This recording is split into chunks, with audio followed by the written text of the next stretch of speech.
अभी पिछले दिनों में मिनिस्टर साहब ने एक बड़ा अच्छा इकदाम किया, बल्कि मैं ये समझता हूँ कि हिस्ट्री में पहली मरतबा था कि उन्होंने लोगों से फीडबैक लिया। और फिर जब पोल करवाया उन्होंने, तो वहाँ पर जो मेजॉरिटी थी, यानी कि 90 प्लस जो लोग थे वो इसी हक में थे कि अभी अदारे नहीं खुलने चाहिए।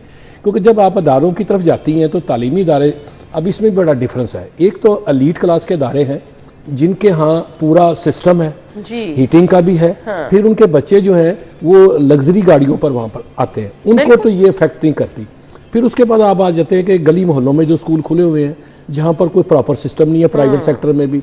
और इसी तरह जो हमारा गवर्नमेंट सेक्टर है, अगर आप देखें बदकिस्मती से, तो वहाँ पर ना तो क्लासरूम में हीटिंग का सिस्टम है और ना ही हमें। आपने एक जानिब मिनिस्टर साहब की कारकर्दगी की तारीफ की, दूसरी जानिब आप शिकवा भी कर रहे हैं कि वो वाली सहूलियात नहीं है। 78 ईयर का अलमिया है ना, ये तो 78 ईयर का अलमिया है कि हमने अपने अदारों को उस तरीके से एस्टेब्लिश नहीं किया कि हम हर किस्म के मौसम या हालात के मुताबिक उसको फेस कर सकें। ये तो हमने करना चाहिए। और ये बदकिस्मती ये इस वजह से है कि हमारा पॉलिटिकल सिस्टम एबल नहीं है।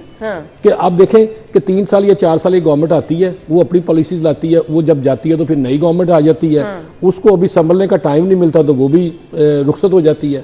तो इस हवाले से मैं ये समझता हूँ कि हमारे यहाँ जो है खासकर एजुकेशन के लिए एक एडवाइजरी काउंसिल होनी चाहिए जिसमें हेल्थ के लोग भी हों और महकमा मौसमियात के भी हों और स्कूल एजुकेशन भी हों, उसमें पेरेंट्स भी शामिल हों और स्टेक होल्डर उस्ताद भी शामिल हों जिसको असल में पता है।